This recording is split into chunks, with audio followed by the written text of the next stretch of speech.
Marhaba, and welcome to the Matrix Green Pill, where real people connect. Hello and welcome back to the Matrix Green Pill podcast. My name is Hilmarie Hutchison, and today I am so excited to introduce you to Dania Akeel.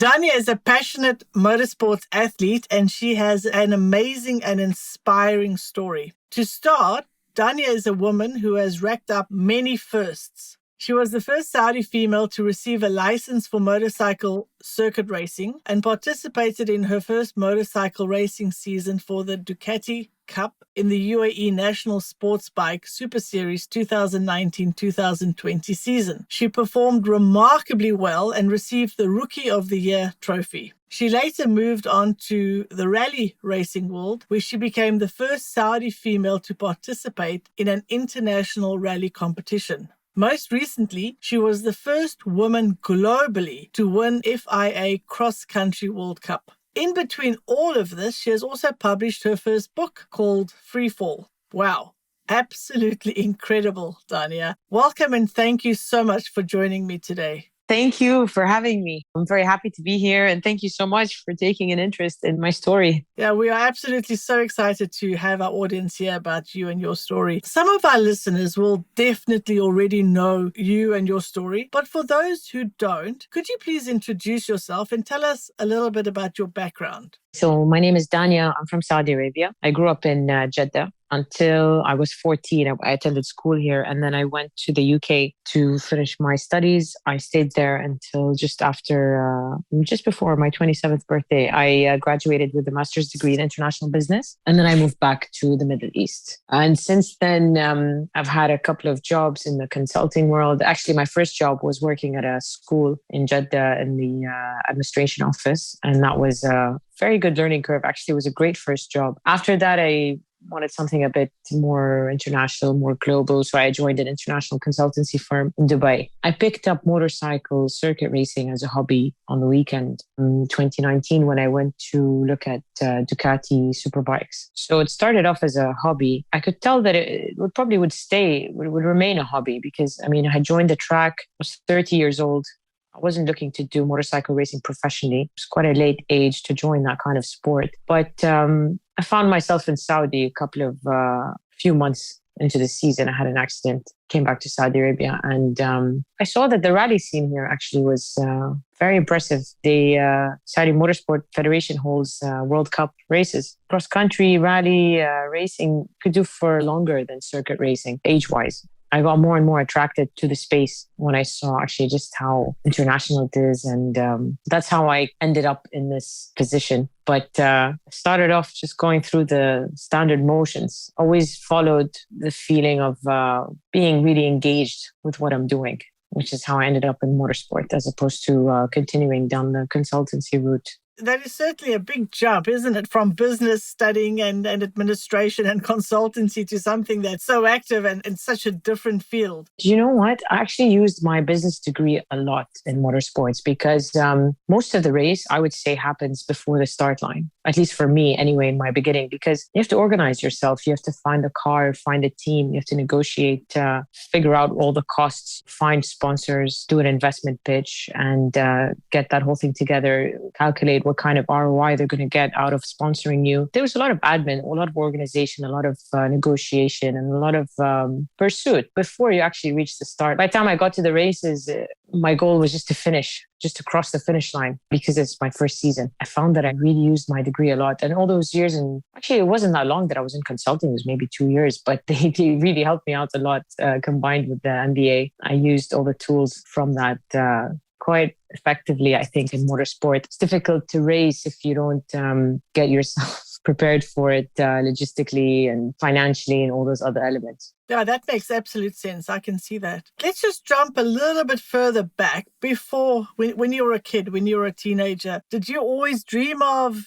being involved with motorsports? Because you said this was what you did in your free time. At what age did you get started in this? Only looked at it as a hobby, I I used to like driving. I had a go-kart when I was a kid. I played with dirt bikes whenever I had the opportunity to do so. I played with buggies, go out in the desert. So it was just a fun pastime. I didn't think about it in a serious capacity. I definitely didn't think that it was going to be anything professional. It was just something that I loved to do when I had free time. With all the changes in Saudi Arabia and the landscape, opening up all these opportunities in the sport, I saw that I could spend my time doing this and turn it into a job, but it doesn't feel like a job. That's the best kind of job, right? Yeah, exactly. I didn't think about it when I was a child and said, you know what, when I'm older, I'm going to be a professional in the motorsport industry. I didn't think that. I actually don't know how long I'll be racing for, to be honest. I'm just following the opportunities that I see arise. My plan is formulating as I learn what's available. It's not really a long-term calculated thing. With things changing all the time and changing so quickly, it's difficult to project what you'll do in the next 2-3 years because you don't know what they'll look like. And really, you were at the right place at the right time. You saw an opportunity and you took it. It is exactly what you said. It's the right place at the right time. I have to credit a lot of this action to the landscape and the variables that are in play that are outside of my own personal involvement. The scene is set. And it's been set by others, by the leaders, by the entities, by the organizers who are bringing the competition, by the racing teams, so many people are involved in this ecosystem. My role was just to see it and to drive. And everything else has sort of been done outside of me. And it's like you said, it's the right place at the right time. So I'm lucky and I'm happy for that. That's absolutely lovely. How does it make you feel to be the first Saudi woman to have received these honors that you have received? I haven't thought about it in terms of being first. I just feel like what I did was something I would have done anyway, whether I was the first or the last, because it's something that I love to do. Of course, it's incredible to do this when it's new and all of that, but I imagine that this fulfillment would occur anyway. I really love this activity and the sport, and I love the community behind it and being involved in this space. Being first, I don't know how much I can describe it because I don't know if it would feel differently if I wasn't first. I think it would still be as satisfying because you still get to do the sport, you still get to race,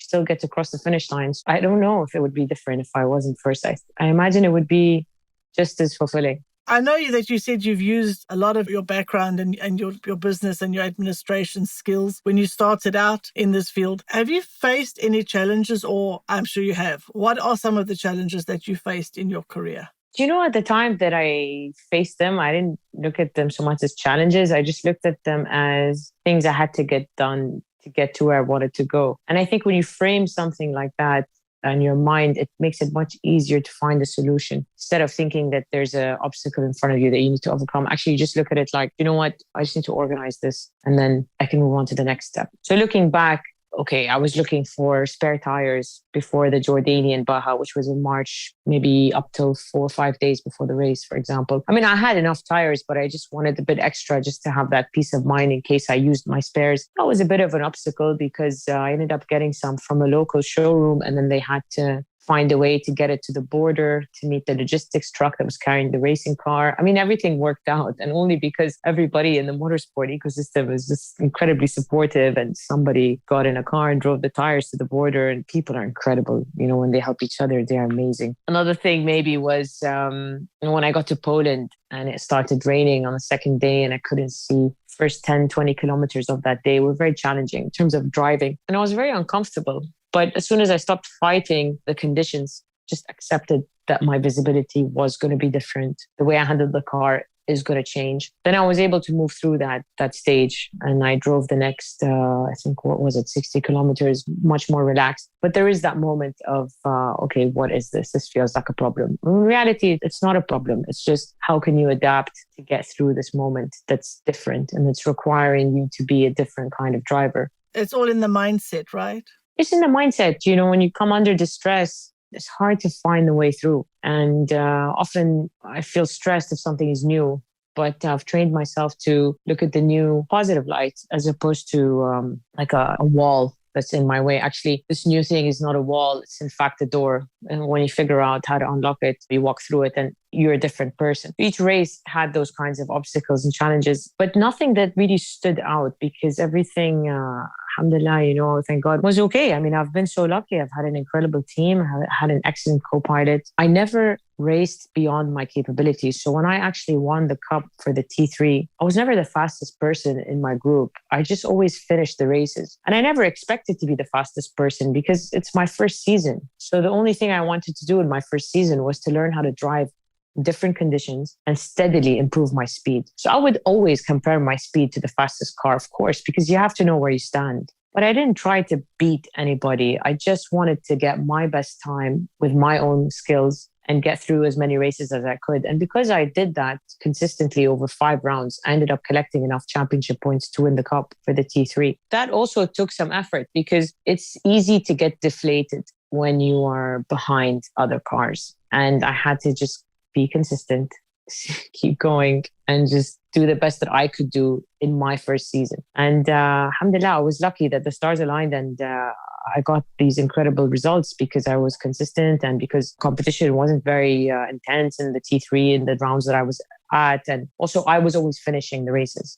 I always finished. So I always collected points and that helped me. That was a challenge. I think that was an emotional maturity challenge, was to don't compete with anybody beyond your capability. Just do what you can in the time that you can. To have that motivation to keep going when you're not the fastest person in an environment that's all about racing, it required some maturity to find it in myself to keep going. But I'm happy I did because the result was incredible. Yeah, and something for you to really be very proud of. There's no doubt. And as you say, just to show up consistently is far more important than coming in and being hot and cold. Sometimes the first and sometimes not there at all. Exactly. And the idea is to progress. My goal is definitely to keep getting faster, but to do that in a consistent and safe way, not to be risky and reckless. So besides winning, what else was it about this last or your most recent win that was so special? I went to 5 different races all over different countries. And it was incredible to see the different environments, the natural landscape, first of all, and the different people that I met. And I have to say, everything was stunning. I couldn't say that Poland was prettier than Hungary or that Italy was friendlier than Jordan. Everything was different and everything was good. I think when you're exposed to different environments, different people, different cultures, you really change because you see different ways of operating. And it was an education. I really felt like I had an education just by racing in different countries. Let's change gears now and talk about your book, Free Fall. Could you tell our audience a little bit about your book? And I don't know if you want to go into your history of why you wrote the book. So I was racing in Bahrain at the time, motorcycles. I was in a practice session in the morning, just come back from racing school. This was February 2020, and I had an accident in the practice session that put me in a wheelchair for a month and then crutches for another month. I had a broken pelvis and a fractured spine, but I was told that I would be fine with time and I didn't have to have surgery. So I was actually very lucky. And that is a very kind fate for a motorcycle accident. So I'm happy. Wow, that was incredible. Yes, absolutely. Very, very lucky. So as soon as I heard that I would be okay, I knew how lucky I was. I was very grateful, alhamdulillah. And I got on a plane back to Saudi. I came home. So I live with my grandmother, my mother's mother. She's written books in her life. She's written, I don't want to get the number wrong, more than one. Maybe 4 or 5. She used to write articles when she was still living in Beirut. So she's from Beirut. She married my grandfather and came over to Saudi. So I live with her. So I came home and had physiotherapy most of the days. And then I would swim.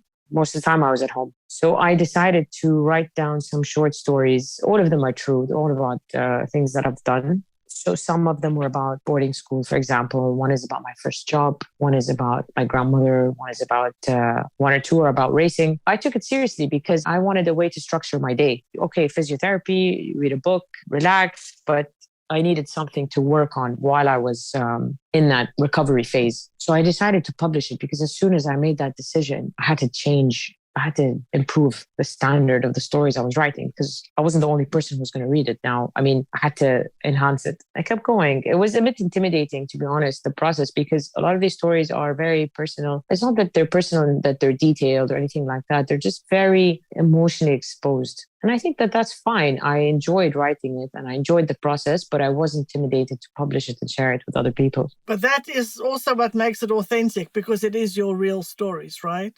Yeah, exactly. It's completely true. It's quite general and it's quite vague, but it was still insight. Because you know the backstory. You know what went into that. So, as you say, you have to leave some of yourself in the story as you're writing it.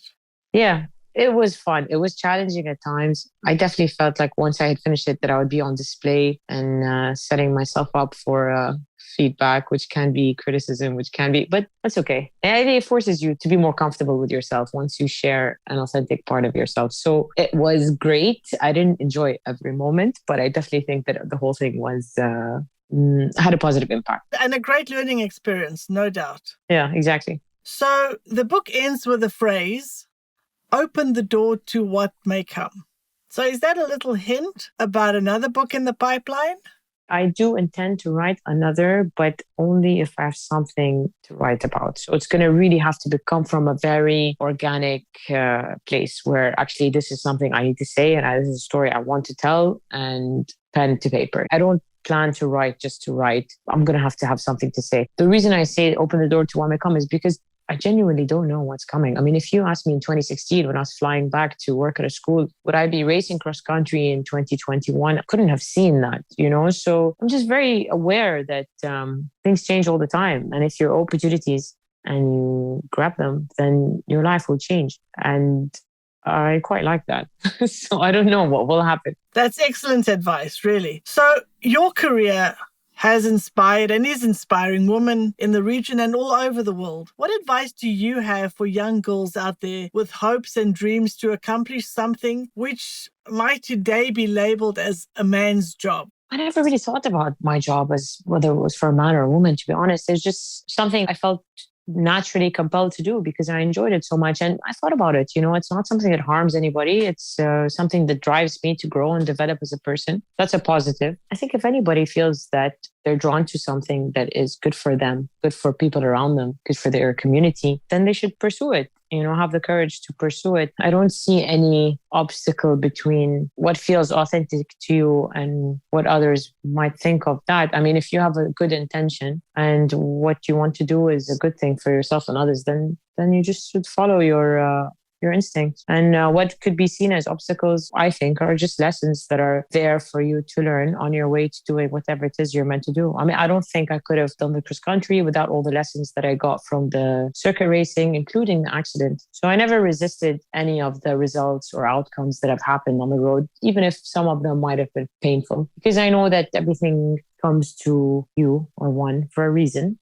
And if you look at it as a lesson, you're able to see the point. Sometimes actually you can't see the point, but if you take it well and gracefully, then you might see it later. But everything has a reason, everything has a purpose. So as long as your intentions are good, something is calling you naturally, then you should go for it. But I emphasize the intentions because why do you do this? What's your reason? Is it for recognition or fame or any of that? That's not going to have a fulfilling outcome for you. Are you doing it because you want to grow? You want to give your energy to something outside of yourself, to help, to support? These things, they feed you. If it's going to be about the individual, or it's not quite the same thing. It's such a personal journey, You have to look at your intentions. And if it's something that is in line with your values, then I don't see reason why people shouldn't pursue what they are connected to, what's calling them. You've had a lot of success so far, and I know it's, as you said many times now, it's very difficult to say what's going to happen in the future. You need to be open to opportunities, but do you have anything planned, anything exciting planned in the near future at least? I do. I have a plan to do 2 races. The first one is in December. It's the Hilmarie Rally. It's part of the FIA Cross Country Rallies World Cup. So the cup I was in before was the Cross Country Bajas World Cup. And those races are usually under 2,000 kilometers.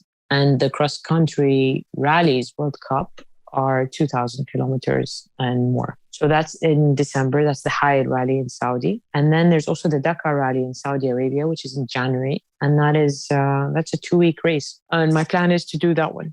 So I'm currently preparing for that. I'm training several hours a day. We'll be cheering you on for sure. Thank you. I hope for some good success for you there. Very exciting. Now we have come to the segment of our show where I'll ask you a few rapid fire questions. It's our version of a game show. Okay. So just say the first thing that pops into your head.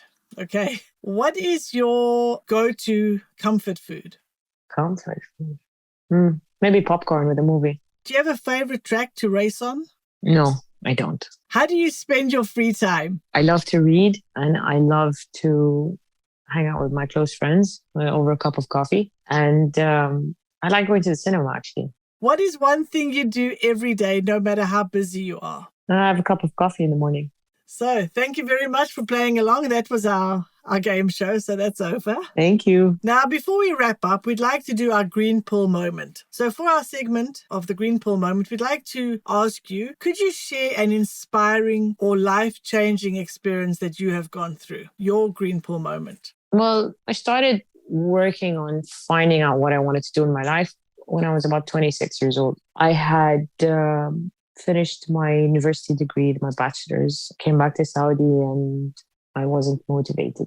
I didn't really have the incentive to get a job. I was supported by family members, and I didn't really see the point in working. I was just disillusioned. And then I kind of just wasted time. And then one day I realized if I wasn't around, nothing would change. I actually had that thought. And I told my family, I said, you know what I realized today? I realized that the way I live my life, nothing would change if I didn't get out of my bedroom in the morning. I think my grandmother, she told me, I've been telling you to get a job. I've been telling you to settle down. I've been telling you, but you just didn't have the motivation. You keep saying, why? What's the point? I don't know why I was so disinterested, but all I know is that I had to go through a few years of being completely uninterested in anything to realize that I had no purpose whatsoever. And then when I reached that point, I realized you're wasting your life. And then I just decided to completely change. I just decided to make the most of every single moment that I'm here. I don't know why I had to go so extreme and then go in the opposite direction. Some people, they have moments where they don't really understand why they're doing what they're doing. They have these days where they're a bit unsure of what they're here for. I didn't. I was completely extreme. And then I just decided, you know what? You need to make the most of your life because life is a blessing. And as soon as I made that decision, I didn't know what I was going to do. Just deciding to search for it was enough. Because then I started living, because I was seeking. Once I started to look and to seek and to search, that was it. I started living. And then I went to cooking school. I went to art and business school. I went to a consultancy firm. I got into motorsport. And all of that has been me searching for my reason for being, my purpose. What am I going to give to this life with the energy that I have? I did not know it would be in motorsport. And then I don't know what's coming tomorrow. All I know is deciding to give my energy to life, to contribute, has given me ways to do that. Opportunities have come from outside of me because I've decided